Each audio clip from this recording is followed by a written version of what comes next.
me in my pajamas all day today because we are in the middle of a winter storm. I'm staying in my house. I have no need to get dressed. But anyway, I just finished my reading for the morning, which means it is time to get started on my work. This is always like the hardest part of my morning because it has the most friction, because like I could just keep reading. I could start watching YouTube. I could do literally anything else rather than starting my work. And so I really have to like put in the effort to get started. And then once I get started, it's totally fine. But the biggest way that I have found to like genuinely help me get myself started in the morning is by curating a list of to-do lists. So I always have my planner, which I have shared several times how I set up my planner in past like week in my life in grad school videos. So I have my planner with all of my assignments. And then what I've also shared before is this notebook where I write down like daily to-do lists for like each day what I need to do. What is new for this semester is this notebook where each week I use the same color coordinating that I do in my planner to write down every single thing that I need to do for each class. So I'm taking 3 classes this semester and I color code them with like the way that I've done it in my planner. And so like every article that I need to read and every lecture that I need to watch is written in this notebook. So I can see, okay, this is exactly what I need to do, rather than just being like, okay, well, I know I need to like consume the materials for this module, but like having no clue what that actually means. Here I can see exactly how much is for each class and like how many articles there are, how many lectures there are. Because actually I found that the articles and like the readings are not the problem, it's the lectures, because pretty much all of the classes in my program, the professors who are teaching the course are not the ones creating the lectures. They are just like reusing old lectures from like the very first professor who's ever taught that course. So the lectures are usually very informational, but they're not very, I don't think entertaining is the right word, because like it doesn't need to be, but they're just kind of like outdated and just like not the most like visually appealing. So they're just like really hard for me to get through. So seeing exactly how many of them I need to watch and how many articles and things I have is very helpful in this way, so that I can see it exactly, like everything that I need to do, rather than knowing like in the back of my head, okay, I have all this to do, but like I don't know exactly how much it is. Seeing it all written down is a huge help. And if you're in grad school or any kind of school, I would definitely recommend this.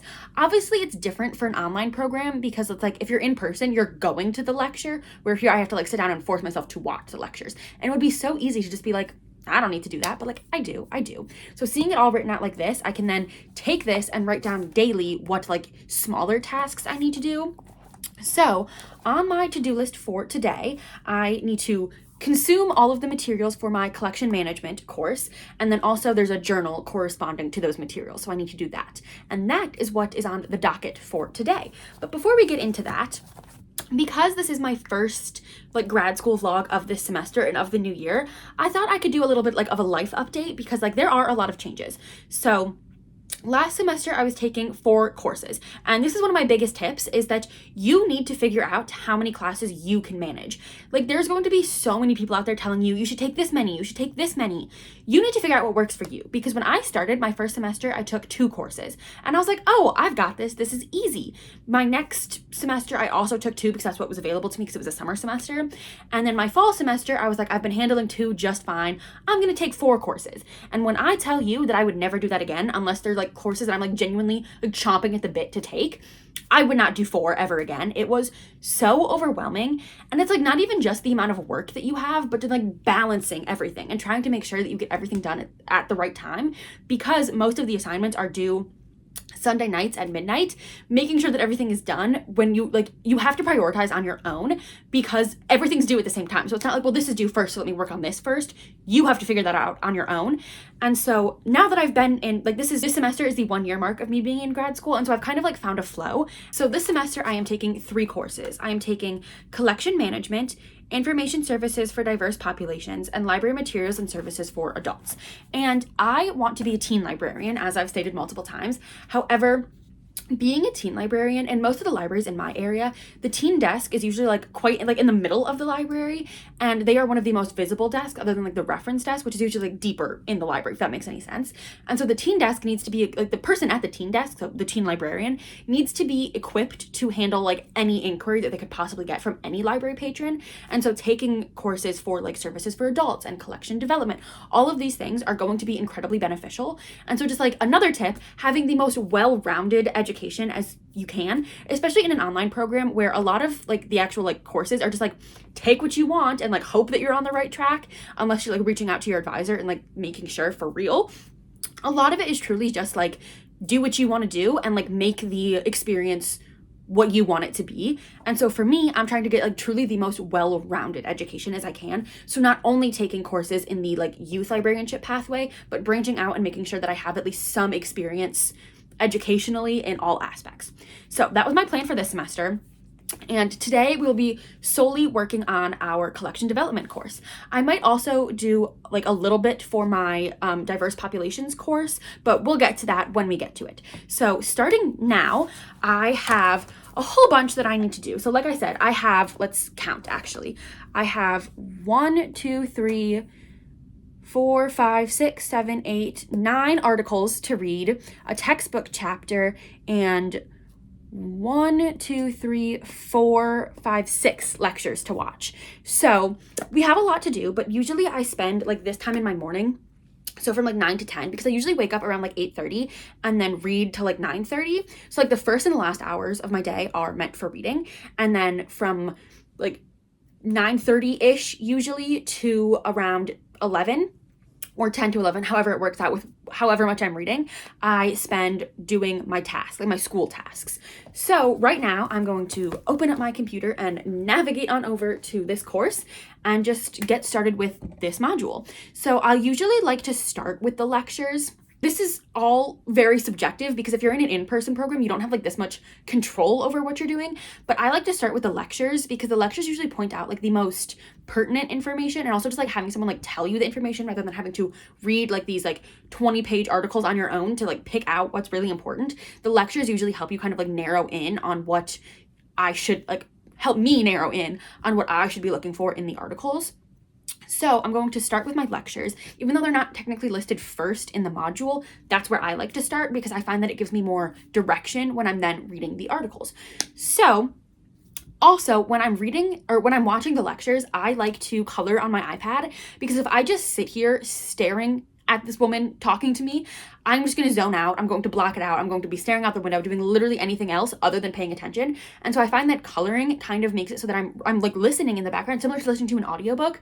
And so I'm still like absorbing the information, but I'm not feeling so bogged down by it or annoyed by how long it's taking. So right now I am going to queue up these lectures, get a nice coloring page on my iPad, and just get to work. The modules for this course are broken down into like part 1 and part 2, even though they're all like in 1 week. And from just part 1, there are 5 lectures. So I will be getting a lot of coloring done.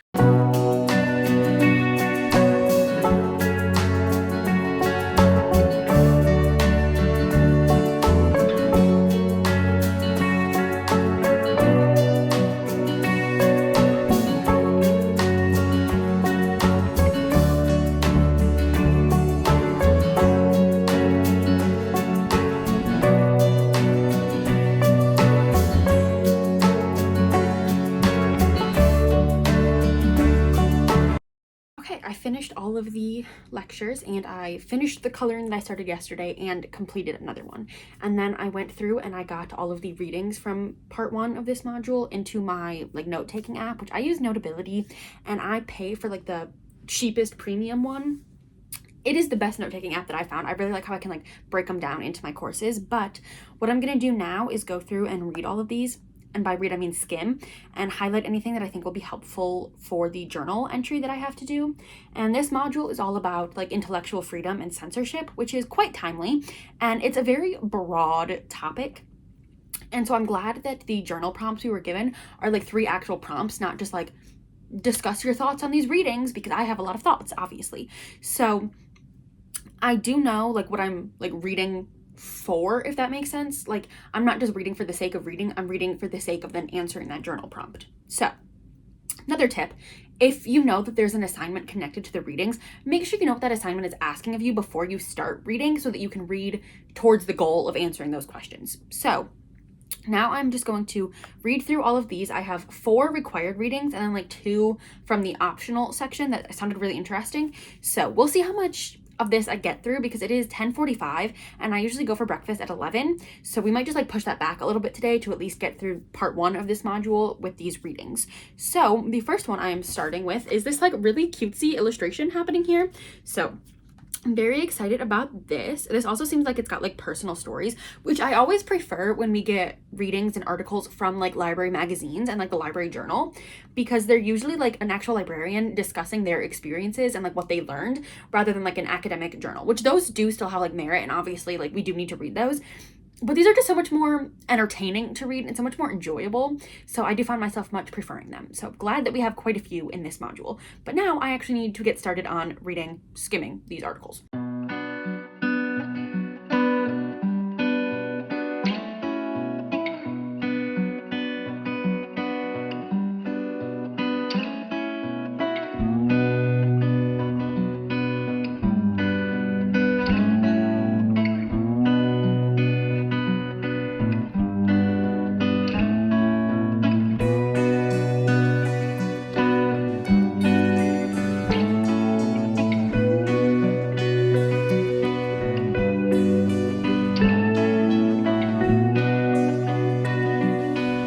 Articles for this part of the module have been completed, and honestly I feel like some of them were quite interesting. Actually, a lot of times we get things that are like actual like research papers, which like I said are still valuable and do still have obviously valuable information that I should be reading. But when they're more like library journal articles where it's like an individual librarian or a group of librarians just like talking about their experience and like sharing what they've learned, they're just so much more engaging, and I really find myself enjoying them much more and actually reading them more in depth rather than skimming like I do and kind of have to do with like these research papers because they're just so dense and I don't need all of that information. But anyway, Module 3, Part 1 has been completed. So now I can go over to my notebook here and cross off everything that I did. So we did the article, the textbook, another article, 2 more articles, and all of those lectures. So then this is where we're currently at. How exciting. So then it is currently 11 a.m. 11:04 actually. 11 is my breakfast time. Like I stick to that every day because that's around the time I start getting hungry. So I am now going to take the dog out and then get breakfast. I'm probably gonna have an Uncrustable and some apple straws. Sounds delicious. And another tip, especially for an online program, you need to carve out time that is just for yourself. The like school life balance needs to be a priority because especially because everything's on my computer, I can just always be doing things, always checking my email, always seeing if someone responded to my discussion board. Like there's just always something I can be doing, even if it's like not actually actively doing something. I can always be refreshing a tab to see if there's more information for me. And so I would say during the day, breakfast and lunch are like my times to myself. Like I have my computer, but I'm watching YouTube, and I usually make it full screen so that I can't even see my other tabs, and I eat my breakfast without worrying about what else is happening, because like even if I'm getting emails, they can wait the like 30-45 minutes until I'm done with my breakfast, right? Like I do not need to be doing it right then and there. And that has taken me, honestly, like 3 semesters to really like set that harsh boundary for myself, because it is so easy to just like switch to the other tab and refresh my email and see if there's something there. But again, it can wait. Even if it is there, it can wait. So breakfast and lunch are truly like my times to myself. And then like the rest of the day, I'm really just like fully working and like trying to do the most of my work. And today honestly has been kind of interesting because usually I keep my phone plugged in like on the other side of my room from my chair. And until I get back from breakfast, I don't go on my phone, like because I get text through my iPad. So if there's like my family is telling me something, I can see it, but I don't have any of my like social media apps on my iPad. So it's like fully just for school and like my games, obviously. But I don't check my phone during the day. I'm really trying to cut back. I've honestly like really done a very good job of that because it's so easy to just like open an app and start scrolling, and I'm trying to really cut that out. And so keeping my phone over there and just like not even allowing myself to pick it up has been very helpful. But today obviously that's been different because I'm recording on my phone, and so having it here, honestly, I can just see how much more distracting it is. Like while I was reading, I can just see all of the notifications popping up on my phone that don't show up on my iPad, but because I'm recording, I have my phone up and like on, and I'm just seeing all of these like emails come in, and like they're not things that I really care about. But when I pick up my phone to even just go to delete the email, now I'm on my phone and I can see all of my other apps. And so it's just so much more tantalizing and tempting to then start doing something else. So kind of just goes to prove to myself that yes, keeping my phone away from me is what I need to do. But I've rambled long enough. It is now time for breakfast, but that does mean that I have to go out in the cold. And I have found myself, since this winter storm has blown through and we have so much snow, I'm like, I keep putting off how long I'm gonna wait to get up to go get breakfast, because I know that getting up to get breakfast means I have to take the dog out. And that means going outside in the cold and the snow. And he doesn't like it either. He has to put on his little coat. It's adorable, but like clearly, like it's just not a good time for anyone. So I keep like trying to procrastinate going outside, but like I have to do it because I'm also hungry and I want breakfast. So that means before I even leave the room, I open up the YouTube tab on my computer, find which video I'm gonna start watching for breakfast, so that it's not like I'm like, well, I still have to, like, I'm still on the like Canvas tab, so I might as well. No, none of that. I need to set these harsh boundaries, and honestly, it is one of like the biggest tips I can give is you need to figure out what boundaries work for you and how you can stick to them. So that being said, I am going to plug in my Apple Pencil because it is at like 20% and I can't highlight my readings when I get back without it, and that's just another way for me to procrastinate. So plug that in, and now when I come back from breakfast, it'll be ready for me. So that being said, I will see you at breakfast. We're at breakfast now. I'm recording on my computer because I know better than to bring my phone with me to breakfast, because the transition periods between like activity to activity is when I tend to get stuck scrolling. And so if I bring my phone out to breakfast with me, because I moved from my room to the living room, if I bring my phone with me, it's just so easy to be like, well, let me just check. And then I end up scrolling for like 45 minutes and then it sets my whole day back. So computer and breakfast is all that I have out here, plus the little dog. This background, I'm in like the corner of my living room. There's a lamp back there. It looks like the background that you get at like school picture day. I think this is so funny. But anyway, breakfast as of late, I'm the type of person where I'll eat the same thing like days on end. And so I was eating apples and peanut butter for the longest time, and then we ran out of apples. So now I'm having these Up and Apple peanut butter and apple cinnamon jelly sandwiches from Uncrustable. They have like 12 grams of protein. I don't know how they got it all in there, but quite delicious. And I like them when they're still a little bit frozen, so they're just like super cold, delicious. And then in this bowl, I have these cinnamon apple straws. I'm really on a cinnamon apple kick right now, so I'm gonna eat this. I really like the combination of like crunchy and then like soft with the sandwich. Yeah, having a great time. I hate breakfast foods. I'm really not a big fan of breakfast, so that's why this kind of looks like a lunch, but to each their own. Everyone's got to do what they got to do. So gonna eat this, gonna watch my YouTube, and then by then it'll probably be around, it's like 11:20 right now. It'll probably be around like 12 o'clock-ish, 11:45-ish when I get back to work. So I will see you when I am back in my chair, back at work. Breakfast is over, which means it is time to get back to work. Now, like I was saying, I usually watch the lectures first, but the way that this course is broken down is that there'll be like a spotlight article, then the readings, then the lectures. And I think I'm going to do the spotlight article, then the lectures, then the readings, because the spotlight article is something that I'm really looking forward to reading, because it's about how like digital book borrowing platforms like Libby and Hoopla were banned in a state, I don't remember what state it was, for people under 18. And I'm really curious about this article. So I think I'm actually going to start there and then do the lectures, just because I am not feeling the lectures right now. I think there's even more in this part of the module than there were in the last one. And like, they're not bad lectures. I don't find myself retaining that much of the information. And there's more readings in this section. Let's see how many lectures. Oh, there's only 2 this time, but they are significantly longer. Okay, so yes, I am going to start with that spotlight reading. And let's see. Hoopla, Overdrive, and Libby now banned for those under 18 in Mississippi. Will be reading, will be reporting back. Let's get into it. First and foremost, this article is on Book Riot. And when I tell you they have so many ads, like scrolling through, you get an ad and it like takes up the whole thing, and then you have to scroll to get it back. And then it does it again. Yeah, very interesting page setup. But yeah, this is not good. This article is from 2023, so I don't know if there's like follow-up information on this that I could find. I'm sure there is.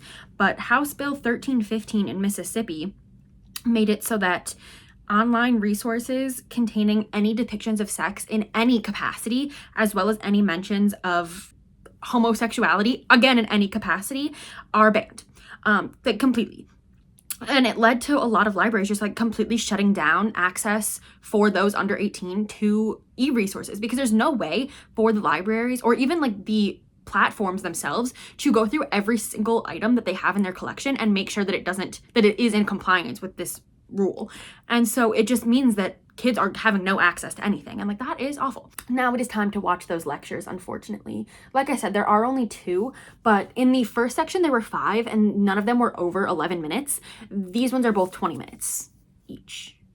So I'm gonna get a lot of coloring done, but I'm not really looking forward to. What do we have? Materials, challenges and censorship, and the reconsideration process. Okay, well, let's just get right into it. Lectures have been watched, and honestly, they were much less awful than I thought they were going to be because, like I mentioned, the woman who does the lectures is not the same person who is teaching the course.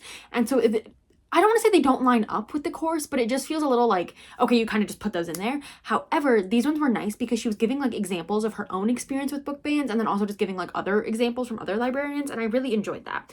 However, it was a little bit distracting because Cheerio here was snoring like a cartoon character, and it was so loud and so funny that I found myself not being able to focus that much. But I did finish 2 coloring pages, and I just downloaded all of my readings. There are 1, 2, 3, 4, 5, plus like 2 or 3 from the optional section that looked interesting. And these ones are significantly longer. So there's also one in here, not censorship, but selection, that I have to read that is specifically mentioned in the journal prompt that I am doing. So I need to like really focus in on this one, but it is 6 pages long. Oh, it's only 5. How exciting. I hate when it's like double columns. Ugh. Just write it across. Don't be doing it like this. But anyway, I'm gonna read these. It is currently 12:30. I hope to be done with my reading by like 1. If I can read all of them in 30 minutes, that'd be fantastic. I skim quite heavily. And honestly, another tip, I've talked about this so many times, you need to be skimming your articles. Obviously, if you're like enjoying it and like there's things in here that you really want to like gain insight on, read them for sure. However, there are so many articles assigned to you for like all of your classes that if you try and sit and read every single word in every single one of these articles, you're going to get burnt out and it's going to take you forever. And again, if you want to do that, go for it. But I'm giving you permission right now. Not that you need it from me, but I'm giving it to you. Go ahead and skim. You really don't need to be doing that, especially because I find like 1 or 2 quotes that I highlight in each article. And then when I go to do the journal, I'm not going to use every single thing that I highlighted in that journal. So I don't need them all anyway. So like, just do what works for your schedule, honestly, because I know so many people who like truly they like skim like the like, especially if it's like a research paper, they skim the abstract, the like discussion and the conclusion, and that's it. I at least go through like the middle portion just to see what's going on there, but like there is really no need to read every single word on these pages. So, you know, to each their own, but I'm not reading all of it. Especially like this one where like, because it is mentioned in the journal prompt, I'm going to read it a little bit more in depth than I normally would, but I'm still not reading every single word. I simply don't have the patience for that. So I'm going to read these. I would give you a time lapse, but it's going to be the same thing that you saw me doing before. And I don't think you want to see it twice when I'm going to have more interesting things to do when I finish these readings, because then I'll actually be doing the journal. So I will update you again once I have finished my readings. I have now read and watched all of the materials for this module, which is very exciting. However, after I finished, I was feeling like I didn't want to get started actually on what I needed to do, so I did scroll on Instagram for like 20 minutes, which is obviously not ideal, but you know, I'm done now. So I just crossed off all of the things on this list so that I know that they're done, and then I can cross off on my actual like daily to-do list. I put like collection materials, so now that is crossed off, and now I just need to do my journal. So there are 3 different journal prompts and I just have to pick one and write. However, they're all pretty much the same, just like talking about intellectual freedom and like book bans and censorship and all that, and then we have to incorporate our course readings and the lecture materials. So I am just going to go ahead and get started on this, and I'll give you a little time lapse of me working. I find that when I do the time lapse of me typing, it keeps me like really focused because I'm like, I know that someone is watching. So going to get this done. There's not like a word limit or like word count or anything. It just needs to like fully answer the prompt. So you will get to see me working on this, and then I will update you again when I'm finished with it.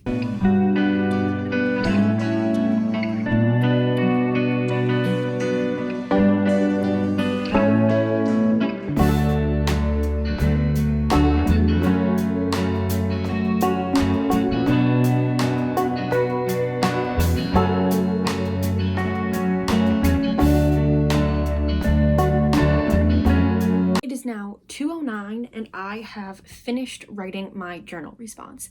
It is like 1 3/4 pages. and I did my references. I love when the professor includes the readings by giving the reference so then I can just copy and paste it over, because then I know I've done it correctly because I'm not actually doing it. So I love when they do that. It makes it so much easier.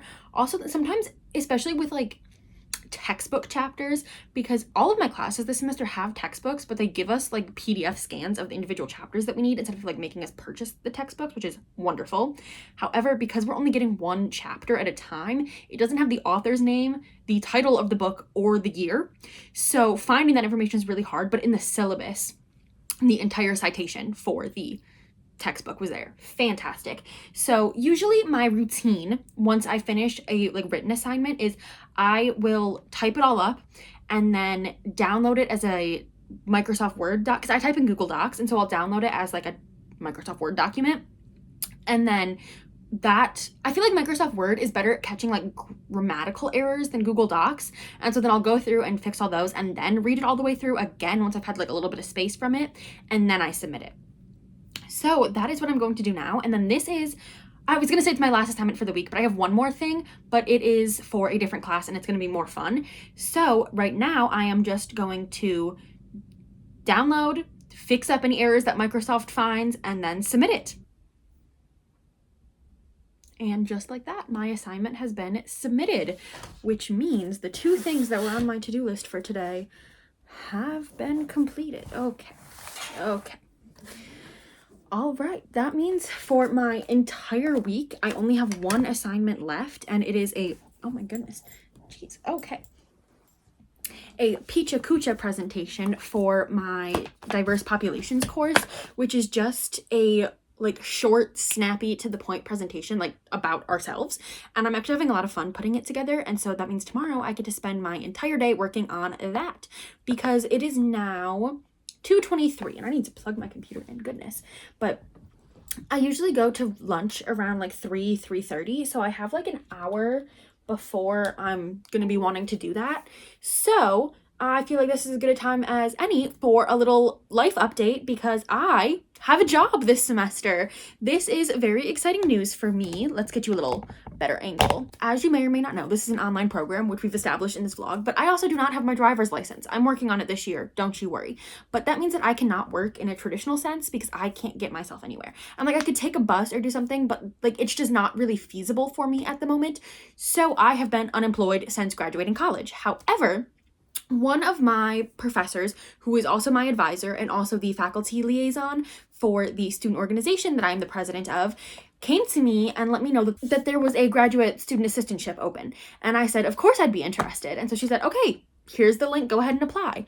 And when I applied, it was actually just like a student employee position for like my department within the college. And I was like, whatever, I'm getting paid. And so I am now pretty much like, in everything but title, the assistant to two of the professors in my department. And I am having a lot of fun with this job. I get to like see the back end of the Canvas courses and like help make sure that like everything's running smoothly. But then also I'm working for two professors.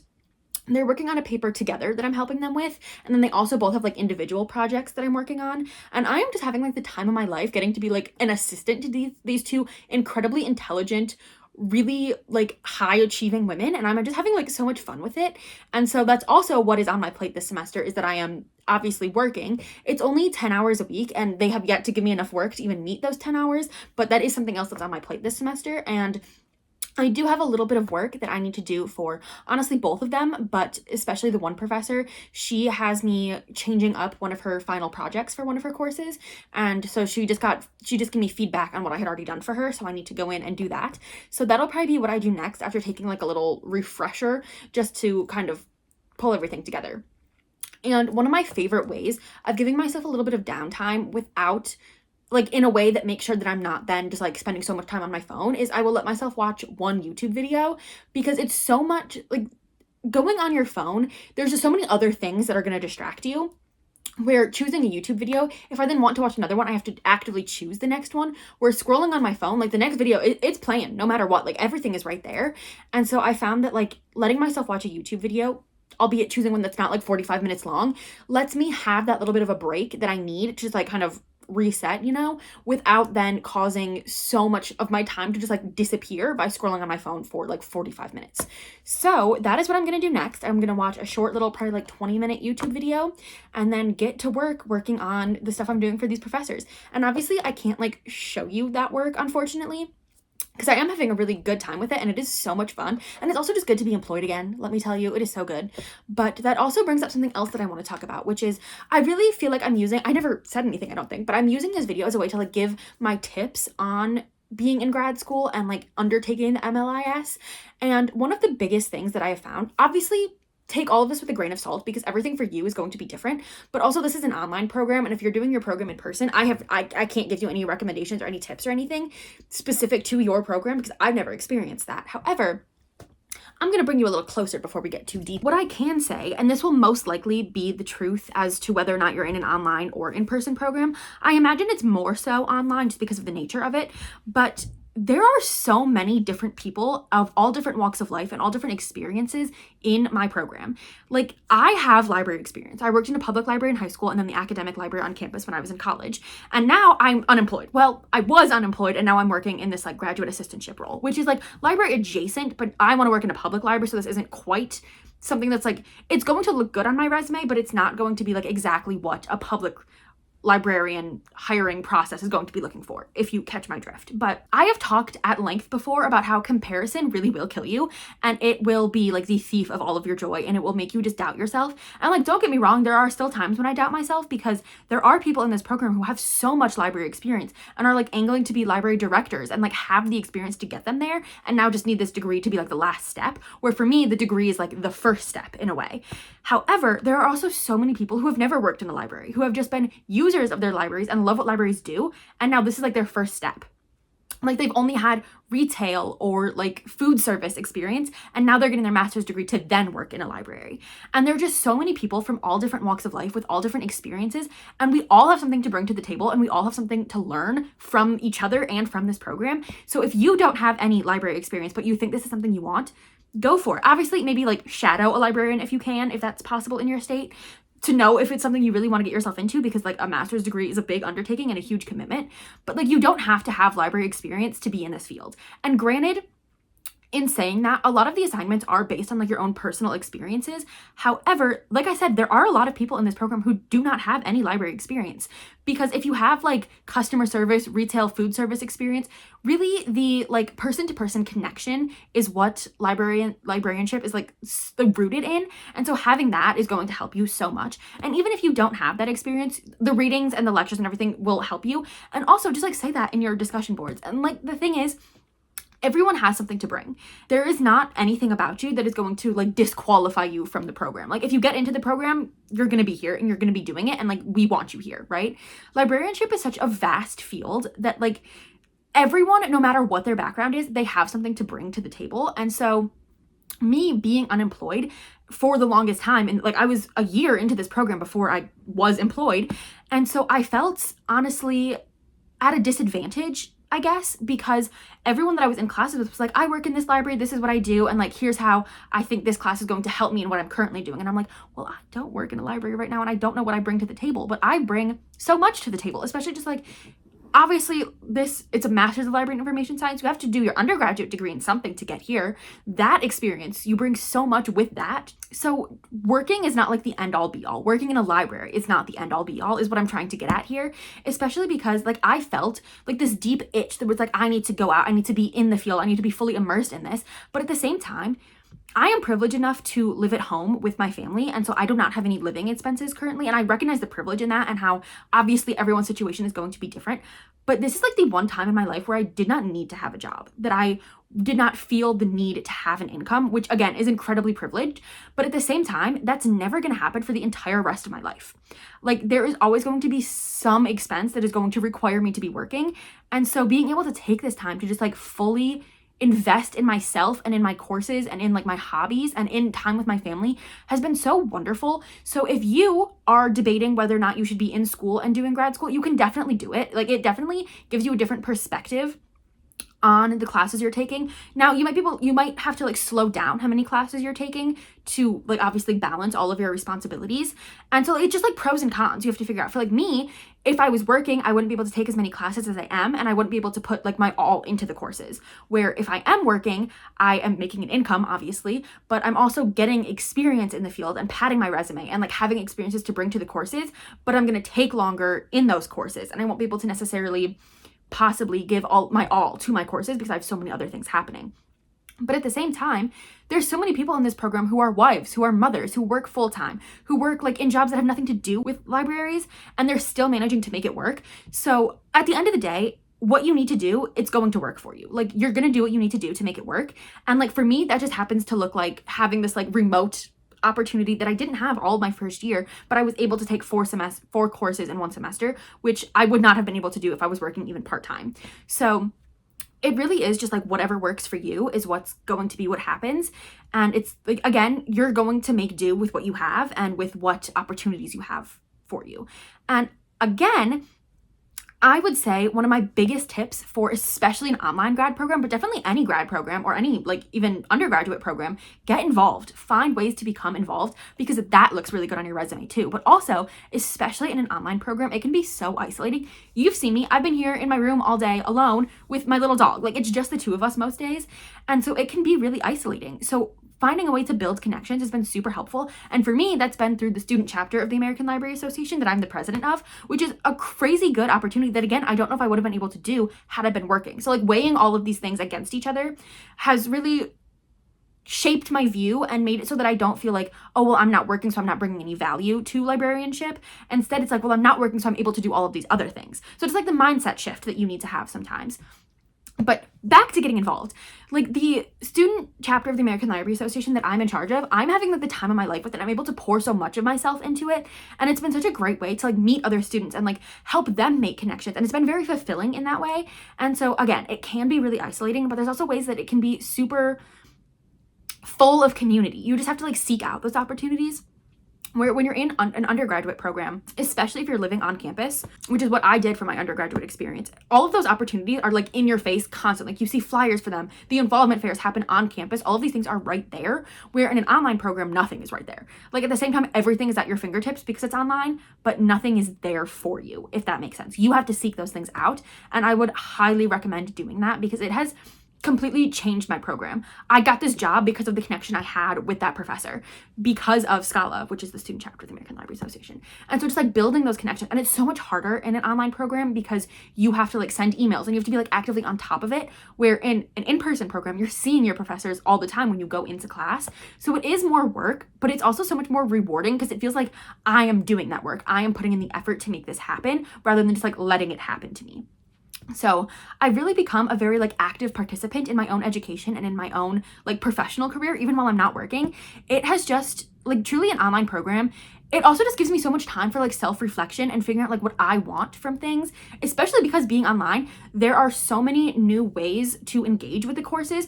And so the professors will give like, if you're interested in this pathway, here are these optional readings, which I obviously don't know if that would happen in an in-person program, but like having it here, it's truly just so wonderful. And do I still wish sometimes that I had the in-person options and connections? Yes, of course. But at the same time, I recognize the flexibility that this program gives me. And well, also, there's no in-person programs in the state of Ohio, which is where I live. So like I would have had to go out of state, which would have been like a whole other thing. So it is so easy to compare where you're at with where someone else is at, but you don't know any of the decisions, like the myriad of decisions that went into them getting to where they're at, or like any of the hardships that they had to go through to get to where they're at. So just like be rooted in your decisions and know that what you're doing for yourself is what you need to do. And like you are on your own path in your own time. And like that has been something that I've personally been like really working on with myself, is just knowing that like this is my path, this is where I need to be. And just because someone else might be off like working their like dream job right now, at the same age as me, I recognize the privilege of not having to work right now and being able to just like chill at home with my family, because I've also realized in this time that like family is so important to me. And I could ramble on and on and on about all of the personal revelations I've had through being in an online program and just like having the time to do that. But yeah, I am having the time of my life. And honestly, this step towards becoming a librarian is like my favorite step at this. Obviously, every step that I've been in has been my favorite step, but like it just feels so personal to me, and it just feels like this is exactly where I'm meant to be. And it's just so exciting to finally be here. In my previous becoming a librarian videos, I've said like it's just so exciting to finally be here, because since like my junior year of high school, I've known that I wanted to be a librarian and have known that I needed to be in grad school to do that. So now to be like a full year into my grad program and to feel settled in it and like have connections and have friendships and have opportunities, it just feels like, yes, this is exactly where I'm meant to be. And you'll find that too, whether you're on a path to becoming a librarian or a path to do literally anything else. It's going to feel shaky at first, it definitely is, but you will settle into it and it will feel amazing. It'll be stressful and overwhelming at times, but it'll also be really rewarding, because you'll know I've worked so hard for this and I'm not going to squander my opportunities. So I think I'm going to cut myself off there, but that's my rant about finding your place and just like accepting where you're at. But anyway, I'm going to watch that YouTube video and then do a little work for my job, which is so crazy to say, and then I guess I will update you again when I'm either starting that work or when I'm going to lunch. I'm not sure, because I don't know exactly what kind of work I'll be doing today, because it kind of differs day to day depending on like what I'm getting assigned, but nonetheless, I will see you later. Okay, it is quite a bit later, honestly. It is 4:45. I watched the YouTube video like I said I was going to, and then I did do about 45 minutes of work. I am working on like revising an assignment that was a group project and turning it into like an individual project for my one professor that I'm working with. And so I kind of like revamped the assignment description, and then I was like going back and forth with her on like the point values and like the rubric and things. And then we got to a point where we both were happy with it, and then she said she just has to like confirm a few things like within the like syllabus and everything. So finished that up, and then it was time for lunch. I had some popcorn with M&Ms, absolutely delicious combination. But now, like I said, 4:45, I am getting dinner prepared. We are doing spaghetti and meatballs with Italian sausage and garlic bread tonight. I am really looking forward to it. So I have the Italian sausage like browning up in a pan, and then I'll add that to the pot with the sauce and the meatballs and get it all going. So that is honestly all of the grad school work that I'll be doing today. And I'm gonna be so honest with you, I got a lot done. Like, even though my work day, like my school work day ended at like 3:30, I still got everything I needed to get done. And that's the thing that I've struggled the most with in this online program, is that it feels like I'm not working as much as I should be, but at the same time I'm still getting everything done. So it's like I don't need to work more, but it feels like I should be. And I think part of that stems from, because I'm not working in a traditional sense, that it feels like I need to be doing more to like make up for that in a way, which very convoluted, doesn't fully make sense, but it's how I feel. And so sometimes it feels like I need to be like putting in more work. Like right now, while I'm waiting for that sausage to cook, I could be doing more, but I don't need to be, because I still have, today's only Wednesday, I still have Thursday and Friday to finish the one project that I've already made a good amount of progress on. So truly do not need to worry about it. And that is part of like my setting boundaries, is that I am usually done with work by 5 o'clock, if not earlier. And like it's like 5:45 right now, like I said. So usually 5 o'clock is like when I'm done for the day, and then I fully transition over into just like fully like family time, cooking dinner, like doing all of like the household things rather than the school things or work things in this case. And having that strict boundary has been really hard to get to, because especially in like my whole first year of grad school, it was like I was just constantly chipping away at assignments. It's like, well, like I'm technically done with everything I wanted to get done today, but I could watch another lecture. I could start on another assignment. And it's like, yes, I could, but then the second half of the week rolls around and I have nothing to do. And then I'm spending so much time just scrolling. So just like separating my work out into smaller, more bite-sized pieces throughout the week has been so beneficial for me. And like, yes, it's technically taking longer for me to get all of my work done, but it's still getting done before the due date. So does it really matter?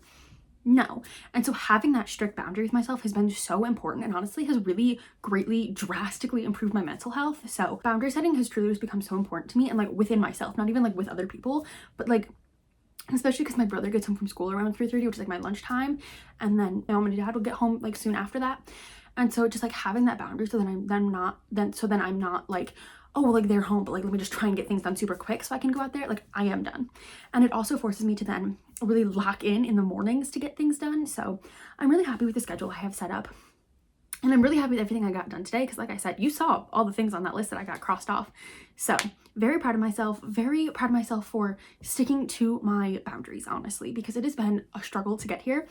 And it's definitely harder going from like a fully in-person, like living on campus program to like completely online, because then you have like the physical boundary of like, okay, I'm going to class, I'm going to work, I'm coming back to like my dorm or my apartment or whatever. I don't have that. Everything I do is on this computer in this house.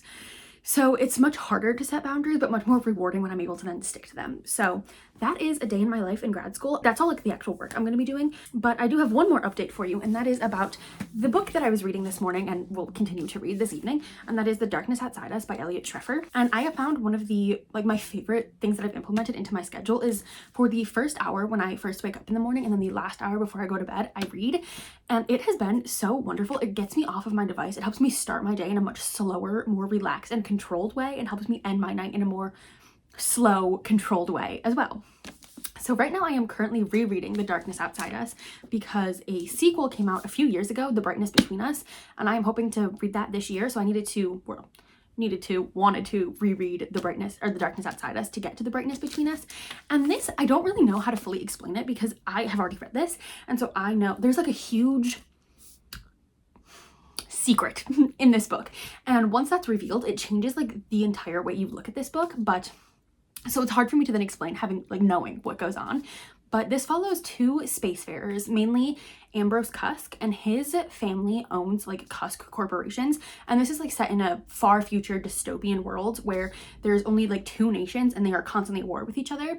And Ambrose's sister gets sent to this planet Titan, and then she is there to like try and find like new habitable places for humanity. However, she sends out a like distress beacon. And so Ambrose and this other spacefarer from the other nation get sent onto the ship to go see what's going on, see if she's still alive, see why she sent out this distress beacon. And things go awry on this ship. And it is just about like, what is humanity? How do we combat loneliness? And like how closeness and intimacy between people is like what is just so needed for humanity. And like, when I tell you I wish I could read this for the first time again and not knowing what's going on, like I'm still loving it and I'm annotating it and I'm having a great time, but like knowing what happens, it makes it such a different reading experience. But I'm having a really great time with it. And I'm really excited to read the sequel because I remember how it ends, and I feel like I have no clue what kind of sequel we're gonna go to from here, but this is what I'm currently reading. I will probably finish it today or tomorrow morning, so having a good time with this. But yeah, those are all the updates I have. I will not be doing any more schoolwork for today because I just don't have anything else to do. And then tomorrow the other project that I'm working on is like a presentation. I told you about it. And so tomorrow I'll probably like write the script, make sure the slides are together, and then Thursday or Friday, honestly, get it like fully recorded and ready to go, because all of my assignments, even the stuff that I've been working on today, none of it is due until Sunday at midnight. So even though I could still work today, I don't have to because I still have several days before things are due. So stick to those boundaries. But that is all I have for you today. I will be back later at some point when I have like a good full week where I will do a week in my life to show you how I kind of like more fully break things down and like set up all of my like lists and things. But I just wanted to like get this day in my life up so that you can see like what a day in my life looks like, but then also talk through some of my tips for grad school and like library science grad school specifically, and then also just like give some life updates of where I'm at. So that is all. I am so glad I got to spend my day with you, and I hope to see you in another video again soon. Bye.